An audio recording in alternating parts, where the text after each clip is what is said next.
Hello বন্ধুরা, আজকে চলে এসেছি তোমাদের সামনে আরও একটা নতুন ভিডিও নিয়ে, যেটা পৃথিবীর সপ্তম আশ্চর্যের মধ্যে একটা জিনিস। সেটা হলো আমাদের সবার প্রিয় তাজমহল, যেটা ভারতের উত্তরপ্রদেশের আগ্রায় যমুনা নদীর ডান তীরে অবস্থিত।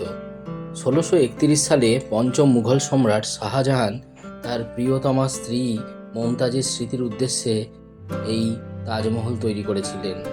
এই সমাধি নির্মাণের কাজ প্রায় ১৬৫৩ সালে শেষ হয়েছিল। তার মানে বন্ধুরা, ১৬৩১ থেকে একেবারে ১৬৫৩ সাল অবধি সময় লেগেছিল কমপ্লিট করতে।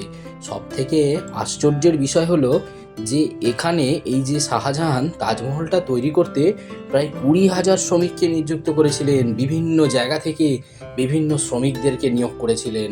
এমনকি এই তাজমহল তৈরি করতে প্রায় ৫ মিলিয়ন টাকা খরচ হয়েছিল। বন্ধুরা, যেসব জায়গা থেকে বিভিন্ন জায়গা থেকে যেসব শ্রমিকদেরকে নিয়োগ করেছিল, তার মধ্যে বুখারার বিশেষজ্ঞ ভাস্করকে এনেছিলেন তিনি, সিরিয়া পারস্যের ক্যালিগ্রাফারকে এনেছিলেন, দক্ষিণ ভারতের নকশাকারদের এনেছিলেন, বিভিন্ন ইতালীয় কারিগরদেরকে নিযুক্ত করেছিলেন। বন্ধুরা, তো এই যে ছবিটা, এটা কিন্তু তাজমহলে ঢোকার একেবারে প্রবেশ পথ, ঠিক আছে? তো এইখানে তাজমহলের যে মূল যে গম্বুজটা, এখানে তাজমহল তৈরি করতে কিন্তু শাহজাহান বিভিন্ন যে শ্রমিকদের সাহায্য নিয়েছিল। সেই শ্রমিকদের মধ্যে সব থেকে গুরুত্বপূর্ণ শ্রমিক নাম হলো তার, মানে যিনি রাজমিস্ত্রিদের একেবারে হেড বলতে পারো বন্ধুরা, তার নাম হলো মোহাম্মদ হানিফ। উনি কিন্তু খুবই গুরুত্বপূর্ণ কাজ সামলেছিলেন।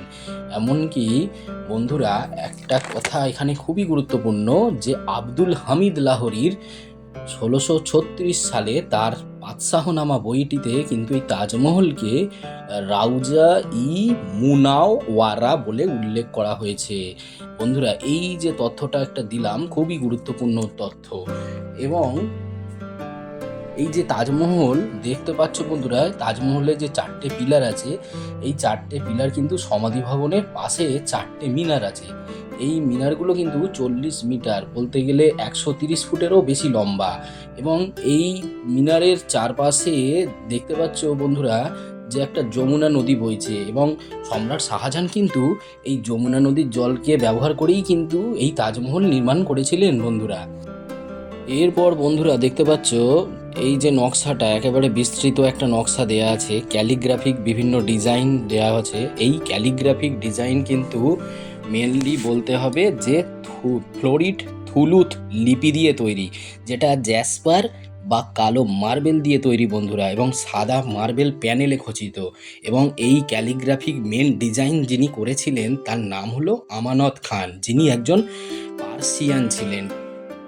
বন্ধুরা, এরপরে যেটা দেখতে পাচ্ছ, যমুনা নদীর ধারেতেই তাজমহলের আরও একটা গেট, এবং এখানেও কিন্তু দেখতে পাচ্ছ বন্ধুরা বিস্তৃত একটা ক্যালিগ্রাফিক ডিজাইনে ভরা, যেটা আমি বলেছিলাম যে মার্বেল খচিত, কালো মার্বেল দ্বারা।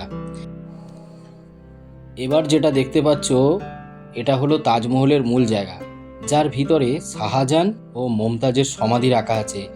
এর চারপাশে যে যে ক্যালিগ্রাফগুলো দেখতে পাচ্ছ বন্ধুরা, ডিজাইনগুলো, তাতে দেখা যাচ্ছে যে এর মধ্যে লাইট ফেললে কিন্তু কালার পরিবর্তন হয়। এবং এরপরে যেটা আছে সেটা হচ্ছে তাজমহলে মমতাজ এবং শাহজাহানের সমাধি পাশাপাশি অবস্থান করছে।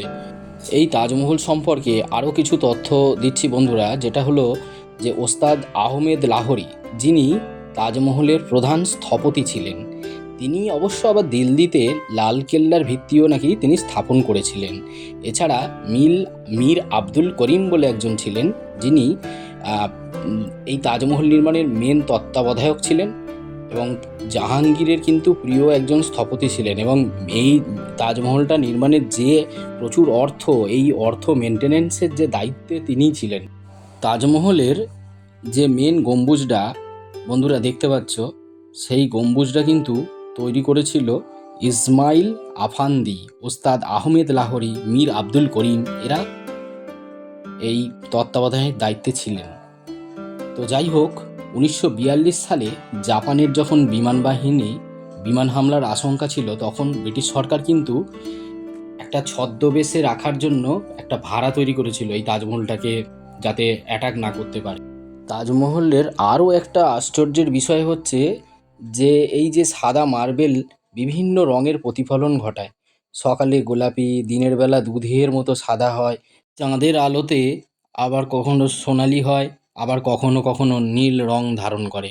বন্ধুরা, এই তাজমহল সম্পর্কে একটা প্রবাদ আছে, শাহজাহান নাকি ঈসা খাঁর হাত কেটে নিয়েছিলেন এবং এই প্রবাদ প্রচলিত, কিন্তু উনি হাত কাটেননি, উনি নাকি মুচলেখা নিয়েছিলেন যে দ্বিতীয় আর কোনো তাজমহল বা এরকম কোনো অদ্ভুত আশ্চর্যমূলক জিনিস তৈরি করতে পারবে না।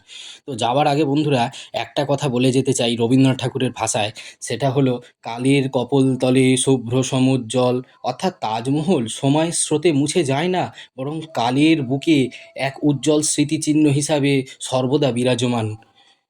তো বন্ধুরা, ভিডিওটা ভালো লাগলে অবশ্যই লাইক এবং বন্ধুদের মধ্যে শেয়ার করে দিও, এবং আরও এরকম নতুন নতুন তথ্য পাওয়ার জন্য চ্যানেলটিকে সাবস্ক্রাইব করে দিও।